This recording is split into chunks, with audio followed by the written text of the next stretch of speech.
नमस्कार। Stock market course for beginners के 7वें lecture में आपका स्वागत है। तो जनरल कंसल्टेंसी ने स्टॉक मार्केट के जरिए पैसे तो उठा लिए, पर अगर आपको जनरल कंसल्टेंसी में इन्वेस्ट करना है तो उसके लिए आपको क्या करना होगा, इसे हम आज समझने वाले हैं। तो स्टॉक मार्केट में शेयर बाय या सेल करने के लिए सबसे पहले आपको स्टॉक मार्केट की टाइमिंग समझनी होगी कि स्टॉक मार्केट की टाइमिंग क्या है। स्टॉक मार्केट का जो नॉर्मल ट्रेडिंग सेशन होता है वो सुबह 9:15 बजे से दोपहर के 3:30 बजे तक चलता है। यानी स्टॉक मार्केट के नॉर्मल ट्रेडिंग सेशन में आप सुबह 9:15 बजे से दोपहर के 3:30 बजे तक शेयर्स बाय और सेल कर सकते हो। स्टॉक मार्केट मंडे से लेकर फ्राइडे तक ही स्टॉक मार्केट टाइमिंग में खुला रहता है। सैटरडे और संडे स्टॉक मार्केट बंद रहता है और कुछ हॉलीडेज को भी स्टॉक मार्केट बंद रहता है। दिवाली में जिस दिन लक्ष्मी पूजन होता है उस दिन स्टॉक एक्सचेंजेस एक स्पेशल ट्रेडिंग सेशन ऑर्गेनाइज करते हैं जिसे मुहूर्त ट्रेडिंग कहते हैं। तो लक्ष्मी पूजन दिन की शाम स्टॉक मार्केट 1 से 1.5 घंटे के लिए खुल जाता है, जिसके बीच आप शेयर्स बाय या सेल कर सकते हो। वैसे मुहूर्त ट्रेडिंग की टाइमिंग स्टॉक एक्सचेंजेस लक्ष्मी पूजन के कुछ दिन पहले डिक्लेयर करते हैं। अब आपको स्टॉक मार्केट की टाइमिंग तो पता चल गई। अब बात करते हैं कि अगर आपको जनरल कंसल्टेंसी में इन्वेस्ट करना है तो वो आप कैसे कर पाओगे। तो उसके लिए सबसे पहले आपको ट्रेडिंग अकाउंट और डीमैट अकाउंट खोलना पड़ेगा। स्टॉक मार्केट में इन्वेस्ट करने के लिए ट्रेडिंग अकाउंट और डीमैट अकाउंट कंपलसरी होते हैं, उनके बिना आप स्टॉक मार्केट में इन्वेस्ट नहीं कर सकते। तो चलो देखते हैं कि ये ट्रेडिंग अकाउंट और डीमैट अकाउंट क्या होता है। बेसिकली हम जो शेयर्स बाय और सेल करते हैं उन्हें ट्रेडिंग अकाउंट के जरिए बाय और सेल किया जाता है और फिर वो जो बाय किए हुए शेयर्स हैं उन्हें डीमैट अकाउंट में रखा जाता है। चलो तो देखते हैं कि ये प्रोसेस कैसे काम करती है। सबसे पहले आपको अपने ट्रेडिंग अकाउंट को अपने बैंक अकाउंट से लिंक करना होता है। मान लीजिए कि आपको 10,000 रुपीज स्टॉक मार्केट में इन्वेस्ट करने हैं, तो पहले आपको 10,000 रुपीज अपने बैंक में से अपने ट्रेडिंग अकाउंट में ट्रांसफर करने होंगे। जैसे ही पैसे आपके ट्रेडिंग अकाउंट में आ जाएंगे आप उन पैसों से शेयर्स बाय और सेल कर सकते हो। तो जब आप उन पैसों से शेयर्स बाय कर लोगे तो वो शेयर्स आपके डीमैट अकाउंट में स्टोर हो जाएंगे। चलो तो यहाँ पर सेटलमेंट के बारे में भी समझते हैं। अगर आप मंडे को कोई शेयर खरीदते हो तो वो शेयर्स T+2 के बाद आपके डीमैट अकाउंट में स्टोर हो जाएंगे।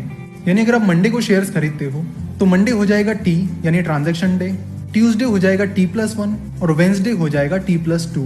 यानी जो शेयर्स आप मंडे को खरीद लोगे वो शेयर्स T+2 यानी वेंसडे को आपके डीमैट अकाउंट में आ जाएंगे। तो इस तरह डीमैट अकाउंट और ट्रेडिंग अकाउंट काम करते हैं। डीमैट अकाउंट खोलने के लिए कुछ डॉक्यूमेंट्स की जरूरत होती है, जैसे कि पैन कार्ड, आधार कार्ड, बैंक डिटेल्स एटसेट्रा।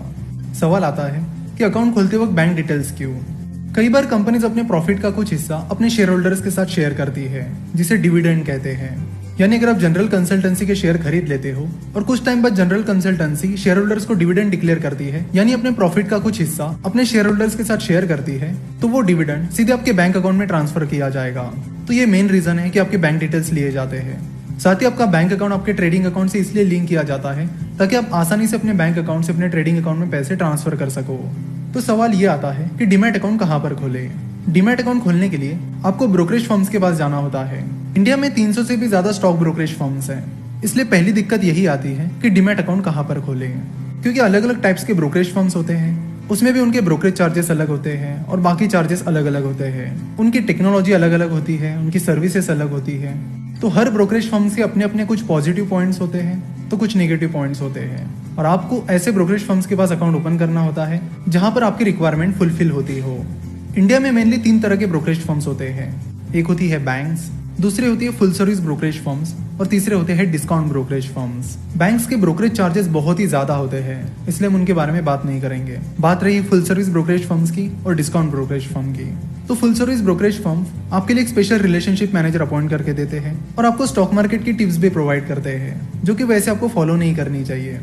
क्यों फॉलो नहीं करनी चाहिए इसके बारे में हम आगे कभी बात करने वाले हैं। तो फुल सर्विस ब्रोकरेज फर्म्स का मेन फायदा ये होता है कि वो आपके लिए एक रिलेशनशिप मैनेजर अपॉइंट करके देते हैं, सो दैट अगर कभी आपको दिक्कत होती है तो आप तुरंत उन्हें कांटेक्ट करके अपने इश्यूज सॉल्व कर सकते हो।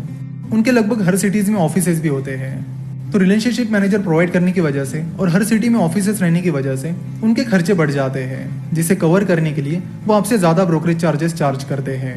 वही दूसरी तरफ डिस्काउंट ब्रोकरेज फर्म्स होते हैं। डिस्काउंट ब्रोकरेज फर्म्स आपको रिलेशनशिप मैनेजर अपॉइंट करके नहीं देते हैं। उनकी बहुत ही लिमिटेड ब्रांचेस होती हैं। तो लिमिटेड ब्रांचेस और रिलेशनशिप मैनेजर का ना होना, इन चीजों की वजह से उनकी कॉस्टिंग कम हो जाती है, जिसकी वजह से वो आपको कम ब्रोकरेज चार्जेस चार्ज करते हैं। तो डीमैट अकाउंट खोलते वक्त आपको देखना होगा कि आपकी रिक्वायरमेंट्स क्या क्या है। तो यहाँ पर 2-3 चीजें बहुत इंपॉर्टेंट होती है, जैसे कि टेक्नोलॉजी, यानी उस ब्रोकरेज फर्म का ऐप कैसा है। दूसरी चीज, वो ब्रोकरेज फर्म ट्रस्टवर्दी है या नहीं। तीसरी चीज, उस ब्रोकरेज फर्म के ब्रोकरेज चार्जेस आपके लिए अफोर्डेबल है या नहीं। और चौथी चीज, अच्छी सर्विस। तो ये सारी चीजें हैं जिन्हें आपको चेक करना होगा। अगर आप पूछते हो कि कहाँ पर अपना डीमैट अकाउंट खोले, तो हमारा जवाब ये रहेगा कि ऐसा कोई भी ब्रोकरेज फर्म नहीं है कि जो सबके लिए सूट करता हो। किसी को कोई ब्रोकरेज फर्म अच्छा लगेगा तो किसी को वो नहीं लगेगा, तो ये सब अपनी अपनी रिक्वायरमेंट्स पर है। नाउ अब डीमैट और ट्रेडिंग अकाउंट तो खुल गया, अब ये कैसे पता करें कि किस कंपनी में इन्वेस्ट करना है और किस कंपनी में नहीं? तो ये एक बहुत ही इंपॉर्टेंट सवाल है जिसे हम अगले लेक्चर से कंटिन्यू करेंगे।